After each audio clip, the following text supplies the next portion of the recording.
Our career competitor today is a leadership expert who is spearheading the dialogue on the crucial issues of leadership, resilience, and work performance. As a practicing leadership psychologist and executive coach with over 20 years of experience, our guest is highly regarded in their field, having presented, authored, and co-authored a number of industry and academic publications that have won her numerous academic and industry awards. Most recently, our guest published their award-winning book, The Resilience Plan, a strategic approach to optimizing your work performance and mental health, where they educate readers on why resilience is the best defense against burnout and how everyone can build it in themselves. There is no denying that it takes resilience to compete at the highest levels in any career, which is why I'm so excited to have the chance to learn from and welcome in to career competitor Dr. Marie-Hélène Pelletier. Marie-Hélène, how are we today? Oh, we're fabulous. Even more so now that we're talking, Steve. I'm so glad to be here. Absolutely. And I'm going to be, you've given me the all clear to refer to you as MH the rest of the way, which I really appreciate. And I already feel like we're immediately friends because I've already got a nickname for you, which is wonderful. But I know. As we talked about offline, you know, the one thing I am so excited that we're finally getting around to this is that, you know, we have so much probably in common, but at the same time, there's this beautiful nuance in terms of the focus of what you work in today that I think is so important in any competitive world. And I think it really does span every single competitive world. Resilience is a necessity. So before we get more into the work you're doing right now, I would just simply love to learn the origin of this work. What was it, MH, that got you into this work and why resilience spoke to you so much so early on? Yes, combination. And the short answer is following my nose. But really, initially I was doing psychology, but I ended up working in northern Canada. And what that meant is I had the opportunity to work with very, very different populations, children, adolescents, adults, and employee and family assistance programs. And then realized at that time, now that's over 2 decades ago, how little intervention proactively could change so much. Loved that. Then realized that I wanted to bring more psychology to remote areas, went on and did a PhD 20 years ago in telehealth. So prior to the internet, allowing us to do what we do now, Sure. Doing that distance psychotherapy, which required a lot of funding to do and a lot of managing of people, which then led to me loving management, studying further in this area, skipping a few steps. But what that led to is a career of various leadership roles, junior leadership role, like managing a call center, middle management, and then senior management, C-suite, the whole thing. And now in the past few years, I'm doing mostly keynote speaking and executive coaching and still have a practice as psychologist. And most of the people I work with are professionals and leaders, highly performing, highly fabulous people who at some point need something to give them an edge, both in their professional and personal life. And they get to see that they can't actually wing their self-care or just will it to be there, to be there for their resilience, to be there when they need it. And so that's how I realized in order to get to them, I need to show them how to be strategic about their resilience. Yeah, immediately in my mind, I'm just hearing this, like, growing up, it was always, where there's a will, there's a way. Where there's a will, there's a way. And there's a blindness to that, right? It's just almost like, hey, I'm just going to completely put the blinders on and just run into this wall because apparently I have to go through this wall. And you're talking about this from such a completely 180 perspective in regard to that. You use the word system. Like, talk to us a little bit about the system that you're working with all of these competitive leaders. Yes. And love the way you put it. And that to some degree, just to come back to this for a second, though, to some degree, that blindness, or what I call sometimes, it's just a very optimistic perspective. Like, it will go fine. I can do this. Sure. And nothing matters. I'm doing this, And so that has many advantages, obviously. No entrepreneurs would ever start anything if they were not thinking Right. that way. And many of our best achievements involved some degree of this, sometimes a lot. However, if we push this to the extreme, at some point, we're completely disregarding the reality, the context, and the system. Yeah. And so what I'm saying is, yes to all this. We keep the optimistic perspective. It's good for you. It's part of your personality. It's helpful. Yes, we keep it. And we're adding more of a realistic perspective on your context, on the overall system you're operating in, so that you can make choices that will sustain and grow that resilience, so you can do even more of the fantastic things you're doing. It's such an important caveat to make, in the sense that we are in this space of high performers. In this conversation right now, we are very much alluding to the high performing part of it. Maybe that final chapter, maybe that area that you never could have imagined yourself getting to one day. And I appreciate you almost pushing back in a way to that notion of like, okay, well, listen, call it blindness, call it optimism. At some point that does serve you. At some point that is helpful to you. But to your point, when the stakes get higher and higher and higher, chances are it's not just you. It's not just you anymore whose performance or whose success is at stake. So I have to assume a lot of this work that you're doing, people are not only having to consider resilience on behalf of themselves as individuals, but there's this team and organizational dynamic to it as well that they have to be considering, right? Yes. And love your comment. It's almost as if it applies at two levels at the same time. So yes, it's not just you as an individual, it's people around you, your team and their resilience. And there are many things we can do there. And it's not even within ourselves. It's not just our determination, persistence, grit, all these things. It's also our physical health, our psychological health, our ability to go through this, but also the other things that are part of our life right now that we may minimize, disregard, think they're not important, think it doesn't matter, not even put it on the list, right? So there too, there is a bigger system to consider within us internally. And yes, there is also the system around us. What I love about that is it's not what you're not referring to this as just a skill that's going to serve you in your said industry. You're talking about this as a real characteristic, a real attribute that serves you in life. Because why wouldn't you need resilience over here when all you're doing is being resilient over there? You know, the resilience is everywhere. It's not one-dimensional. It's not just in one lane. I mean, I'm a husband and a father. I have resilience every morning getting my children out of the door and to school. That is resilience every single morning. And we all experience that.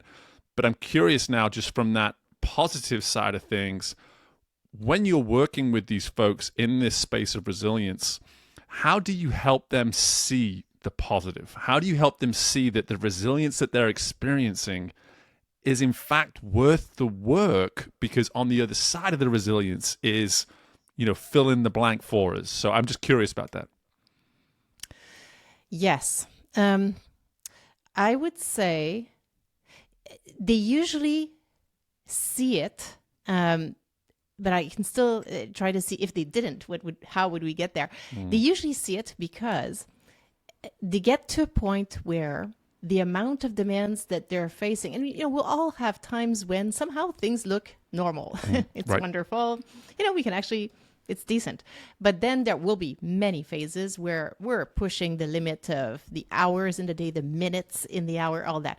And so, and when we're pushing that limit, we see ourselves miss timelines. We see ourselves sort of have a bit more things fall through the cracks. We see ourselves be a bit more impatient, not actually communicate the way that we really are in general, how we want to contribute and what we want to bring to people around us, both personal and professional. You're right. Emotions don't have lanes. It's all within us. So that's usually how they will see it. And when I work as an executive coach, people come to me for all kinds of situations. Sometimes it is about managing the next AGM, which they know will be highly volatile or whatever it is. And so they have the skills. I mean, the reason why they're in this role, they know what they're doing. We're not wondering about that. What often is the challenge is if they had 2 weeks to just think about this one thing, that would be wonderful. They don't. So what we need is to optimize the thinking really quickly and optimize their internal, their own resilience so that they can bring their best to to this? Because in itself, the skills, they have that. That's not a skill type situation. That's how can I have enough of my brain to be there and manage this situation? Yeah, the capacity to actually deal with resilience, like you're speaking to that here, is like, if we want to really address resilience, are we actually creating the space in ourselves to do that? Because it is an effort. It does require energy. And it's not something we can just brush aside and assume will just kind of take care of itself. As you said there, like a business owner, a leader, they're going to be in these positions where it's crunch time and they need to make space for this kind of work, right? Yes, ideally front loading when prior you get to there. And the, I think, remarkable thing that I hear very often from people I work with using that framework is, we've all done strategic plans that take forever, 4 days, teams, we are exhausted, the whole thing. We've also, most of us, have done a strategic plan that takes half an hour. You're sitting there, you're focused, you know what your goal is, you're extracting the key pillars, you're extracting your tactics, and you're going, and you know this is going to guide you exactly the way you need to. This is what I went for here, because everyone I work with have a life that is very full or overflowing, really. So it needed to be the sort of a straightforward approach there. And if you do that, and because it takes your particular context into account, number one, doing the plan is fairly straightforward. Number two, implementing it is aligned with your life. So most people do not have on a daily basis 2 or 3 hours to nourish their resilience. It's going to have to be fitted in what you have. Some things you may need to, maybe make different decisions about, but it can be done even if you change nothing else. We're talking about training now. We're talking about finding some time to do a little bit of a resilience workout. It doesn't have to be, like you said, we can't find 2 hours, 3 hours, but how are we making that time, however much or however little sometimes that time needs to be? It's addressing the fact that it needs our attention, right? Yes, it does. And literally, if you have a flight that's crossing the continent, get the book and you'll get out of your flight with your plan. Seriously, it is a very concise book that's also done that way. And it is a flexible cover, so it's easy. It travels well. But the point is, I'm saying this jokingly, but really the point is, it is brief. And so you can actually get to the key exercises and get them done and then implement them. Literally implementing starting today, starting tomorrow. For example, I'll just give you an example. Yeah. A lot of people will realize that building our resilience in a strategic way connects very much with what we've all heard about in terms of emotional intelligence. It starts with self-awareness. Need to know how we're doing. And because if we don't know how we're doing, we're probably assuming we're fine, and therefore we're definitively not investing anything in making that even better because we're great. But we're humans. We will be impacted. It's much better to know it because then you can adjust it. It's, the ideal way. Otherwise, it's as if you're a business owner saying, I don't need to look at the financial statements unless they're a crisis. No one would ever say this, right? You're like combing through, looking for little early indicators so that you can early adjust. Same thing here.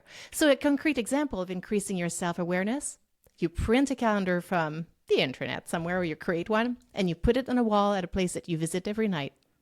And every night you just put a number 0 to 10. How were you doing mostly today? That's it. That's your scale. It will be you rating it every day. So it'll be internally consistent. Yeah.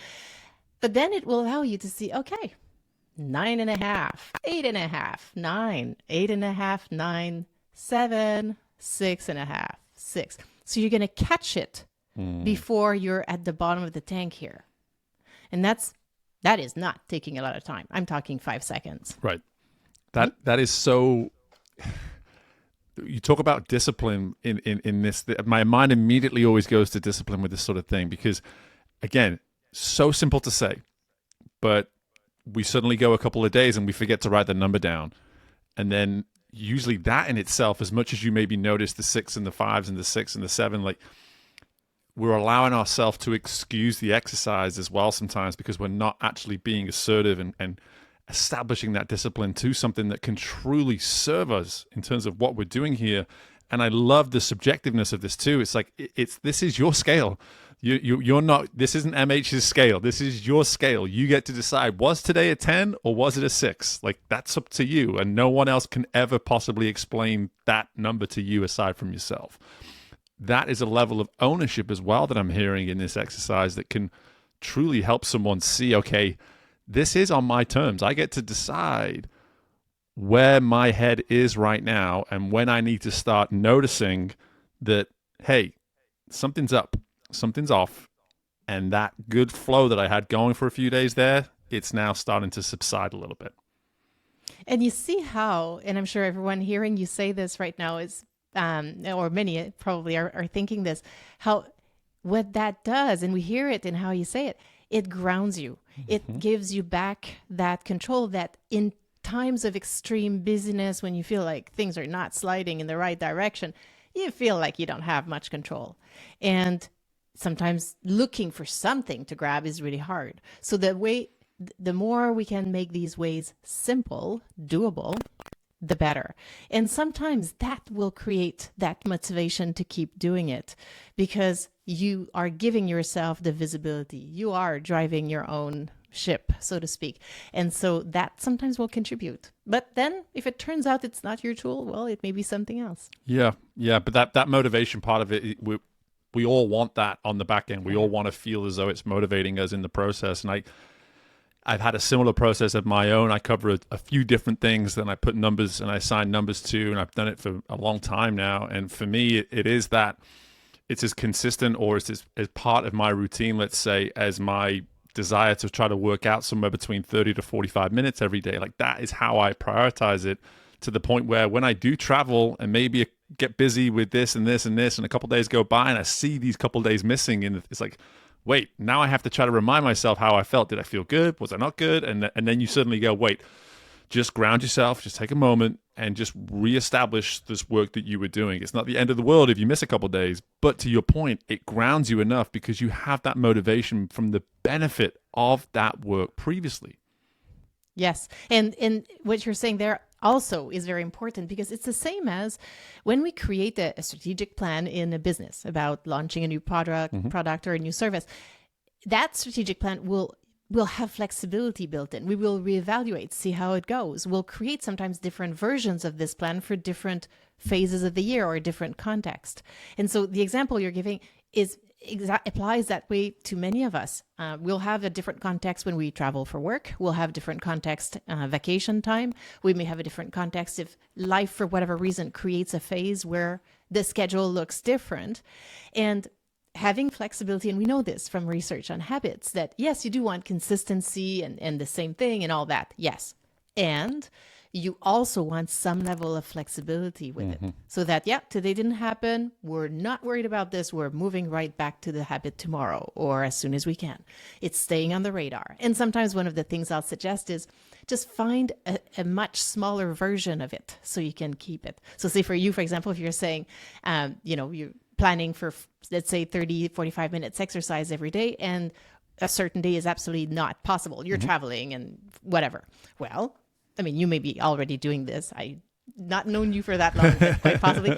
People do this. You walk in the airport longer. Just go back to the end of the airport, back to your gate. Yep. That's not the same, clearly. But it is not nothing. And it was for the express purpose of checking that box that you did do this today. It was just a different version given the context. Yep. I definitely already do that, but I know there's lots of people. I know there's lots of people that are hearing this though, because I have clients that are exactly like this. It's just like I don't have time for 45 minutes today. What do you have time for?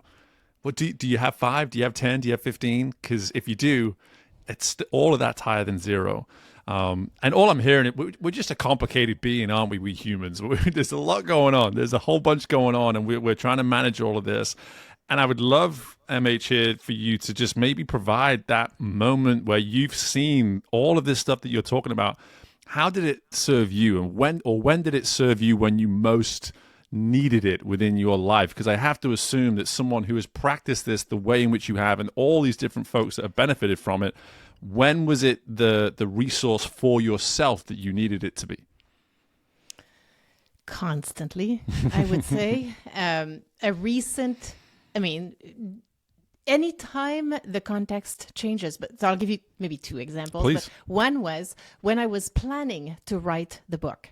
So writing a book, everyone, takes time. A lot of time. Steve is nodding. It yes. does. Right? It takes an immense amount of time. And so sometimes people say, how did you fit it in? I did not fit it in. I moved other things. I pushed other things. I changed priorities for a decently long period of time, made less money also because I was focused on this particular goal. And so I created a plan for that phase with lots of information in advance, a lot of planning so that that would happen, so that I would actually enjoy that phase, not just make it happen, suffer through it, Right. hope it finishes soon, not that. And then I did it again, planning for just right now, I'm just after the pre-book launch, post-book launch. It's a phase, it's a thing. Sure. And so the context post-book launch 3 months later is very different. And so context changes, you adjust.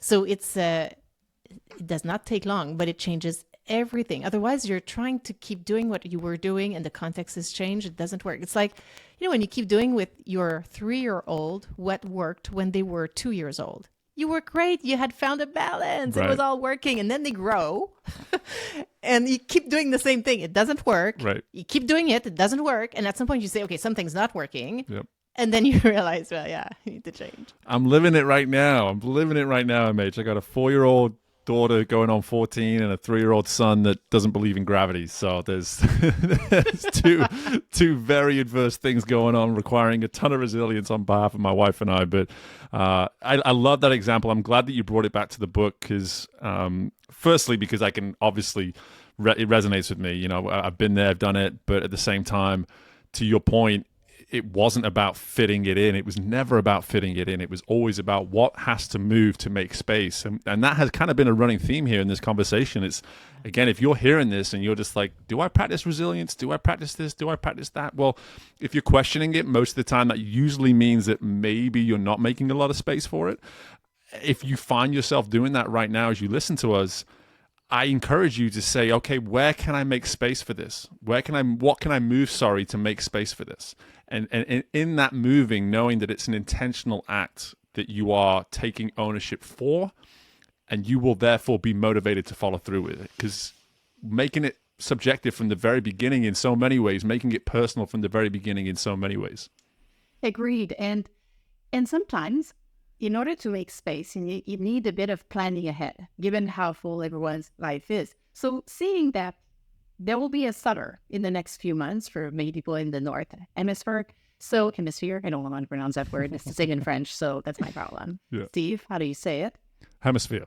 Thank you. So we'll just use the way Steve said it. Okay, so seriously. So a lot of people will have some vacation time in July and August. So what you can do is start planning now. How are you going to increase your resilience during your vacation? What's the one thing you've done in the past that for you is really bringing your energy back? How can you protect that time now? Do you want to use that time to read more books, Steve's book, my book, other books, to inspire how you're going to then look at the rest of this year and the next year? So you can start planning now, having your resources lined up so that when you get there with a bit more time, you'll be ready to invest. Absolutely. And mine's a plane ride too. We've both got plane ride books, very adaptable to bags and all that kind of thing. But I do want to dive into your book now a little bit because I can't wait to eventually get a copy of it myself and give it a read. It sounds like it's right up my alley, and I know it's going to be up a lot of other people's alleys as well. But for me, it's this notion of the defense against the burnout. And you make that a big part of the summary of the book, if you were to go look at it online right now. Burnout is this consistent theme that remains in corporate America, in life, wherever you want to put it, wherever, fill in the gap. For me, I guess my greatest curiosity about this book is how on earth we've talked a lot about self-awareness, but how on earth does maybe someone stop and say, okay, from a burnout standpoint, how do I know that I'm experiencing burnout, and why, therefore, is this book for me? Yes, big questions. Okay, so let's start from just stepping back for a quick moment. So burnout, because we use it also in everyday life, mostly meaning we're exhausted. The actual definition from World Health Organization involves three things. We're exhausted. We're also cynical. Nothing's going to change. I've lost hope. And it has an impact on our performance. So it's an occupational phenomenon. It's not a diagnosis. And it involves these three. Now, if we're only exhausted, it's still important to pay attention. You may not meet the full criteria for burnout, but it's still very important. So we have to think that. The second thing that's important is that burnout is not within an individual, it's in the relationship between the individual and their workplace, which means there is an opportunity to influence this from, yes, an individual perspective and also from an employer's perspective. We would not want to imply that it only resides with the individual. It's not, because we're in a context, an employer has part of this relationship. Okay. Now, in the book, my focus is a bit more on us as individuals in this context. Because even if it's an assistant, even if, say, we could establish that 100% of the way you're feeling, let's say you're fully burnt out, is entirely because of the employer's situation, even then, we can't just sit and say, well, because it's their fault, I'm going to wait for them to fix it. Because we, in the meantime, are crashing. We're burning out here. So that's what I'm saying in the book. It's a bigger system and everything else. And there are things we can do as individuals.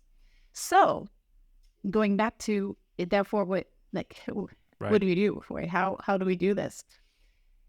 It does start with realizing that we are impacted by the demands that we're facing. Right? So that we're not just thinking that we're either a rock or a wreck.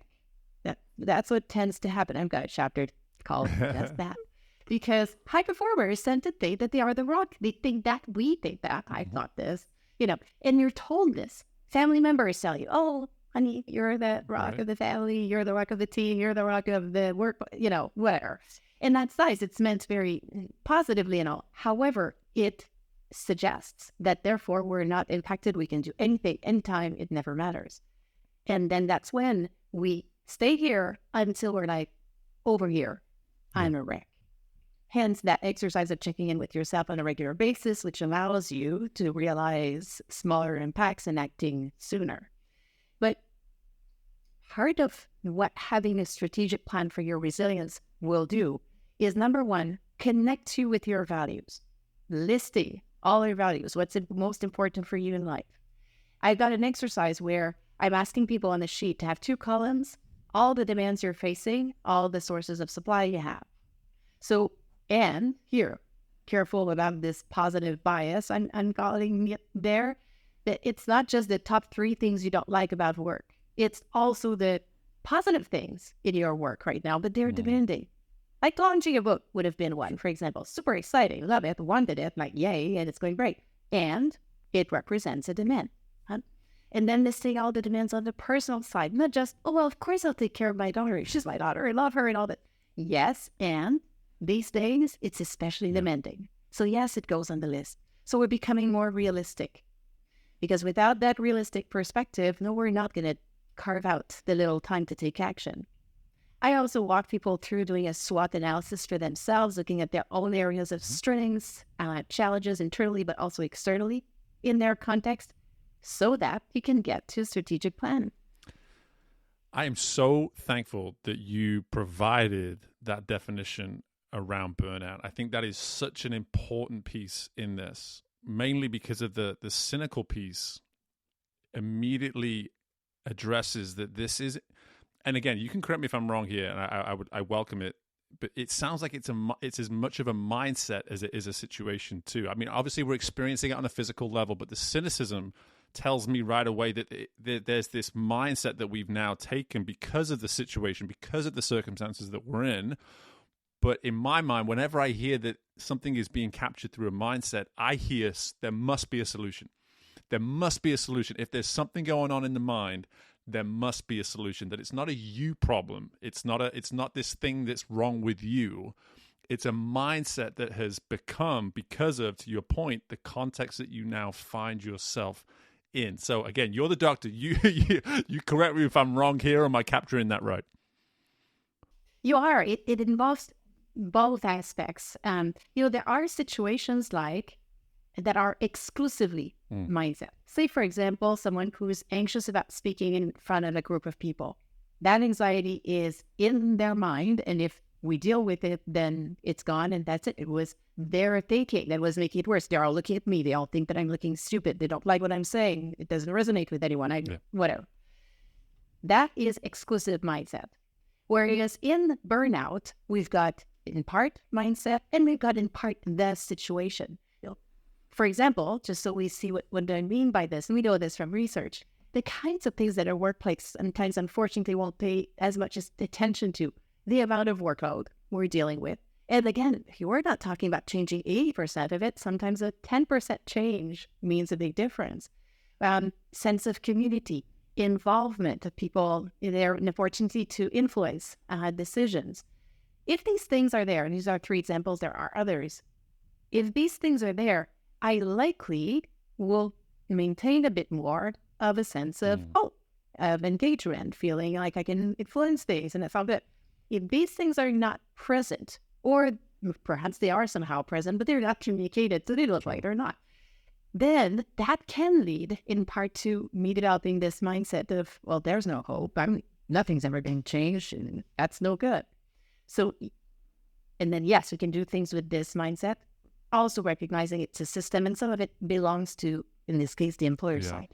Combination. Yeah, it's a combination. And gosh, please hear that. If you're hearing this right now, like, please, my gosh, hear that it's a situation that there are 2 parties involved. That yes, you can feel and you can be exhausted and you can be cynical, but there is another party here, and there is a way for you to have at least that sense of, I guess, comfort in many ways, just that comfort of knowing, like, hey, listen, this isn't just, it's not a me thing. It's not all me. There is this ability for me to consider the other side of this situation that I find myself in. And I'm curious as well, this is probably the last question around the book now, but how do you take folks through that process within the book of saying, okay, once we have this true understanding of the situation we maybe find ourselves and how much we can maybe own and how much might be on another party, how do you then start to help folks get into this headspace where they can use resilience, as you say, as this tool, as this resource in what they do? Yes. So what happens is, number one, the overall process allows you to have even more clarity on the situation, in part recognizing what's yours, what's the system or the context around you. It also moves you towards incorporating actions that will increase your resilience. And once you do that, everything gets better. It's easier to think. You're more aligned with how you want to be, and you can make decisions. So it may involve, for example, staying in this team or in this workplace right now and having more conversations with my leader and establishing even better boundaries and looking for the next opportunities I want to work on, either here or somewhere else. It could also involve looking for something else at this point. So, but we can do all this when we've got enough of the energy and the brain space to do it. And so that's, if you're closer to burnout, this is where it helps. If you're sooner in the process, then you're maintaining it from a healthier, stronger place sooner, avoiding pain. Yeah, we can help you out of it. Of course, it's part of what you do, part of what I do. But so much better if we can, stay on this other side of the range over here, which the proactive nature of doing a strategic plan helps with. Absolutely. Gosh. MH, honestly, there's so much good here. Like, from time to time, I fill up my notepad, and this is one of those days where I've just been writing a whole bunch and trying to capture as much as I can, because there's so much information and insight and potential impact here that can be of resource to folks. And one question I have to ask you, because I've not really gotten onto this within the conversation, because I do like to ask this with someone like yourself, because all you've done is provide so much generous insight here. But bringing the spotlight onto you here as we finish, how does MH at the end of the day consider the day something that she can check off and say, okay, today was a win. I put today in the win column, because we're all about competing on this podcast. as long as you've been listening to this, this is positioning you to compete at higher levels, period. But I'm curious now, to specific to you, what is it that allows you to see a day as a successful day at this point of your life? It often is, well, if something fabulous Sure. just happens, yes, like talking to Well, you today, of course. Steve. Yeah. No, seriously, right? But no, I actually mean it. The part of what I value are conversations like this. That's in part it's for me a gift I did not see coming from writing a book. And turns out it's actually very nourishing for me. So that's part of it. But a couple of things. Number one, if I took the time, now you'll smile perhaps because it sounds like my book, but it's true. If I took the time at the beginning of my day to actually identify what are the things that have to happen today, and not a long list. That's usually, I try to stick to actually one or two. And there will be many more things that will happen, but I like to identify the top one or two. And therefore, if I finish the day and I did do the one or two, that usually feels like a win. And I try to focus the wins on things I have control over, like this. So there will be other wins that I'm not fully controlling. Will I get booked for 3 more keynotes by the end of today? Quite possibly. But this, I cannot predict for sure that they will happen today or all today or whatever. But if they do happen, yeah, definitely a win. Definitely. I love it. And, I think there's so much about what you represent. I mentioned it briefly earlier, but I want to just emphasize it again here. Easy to say, difficult to do. There's so much of what you're providing here that there's a simplicity around, and I'm such an advocate for it. Anyway, in my work today, I can find simplicity and take away chaos and confusion. Let's do it. And so much of what you're providing here, MH, is all around how do we make things just that little easier and simpler on ourselves, but the discipline required to incorporate it daily and the effort to actually maybe move a couple things out of our way in order to incorporate this stuff. That's the challenge. That's the difficult piece of this. But you can hear it just through all of these accounts that you provided. The benefits are just truly endless, no matter where you are on your career journey. So with all that being said, MH, thank you so much. Thank you so much for your time. I am just purely delighted that I could be part of your day and you could join us on the show. And regards to the book, regards to the speaking engagements, all this stuff, best of luck with anything and everything going on in your world moving forwards. And I'm just so thankful for having you on the show. Oh, thank you, Steve. It was an absolute pleasure, and all the best to you as well and your audience.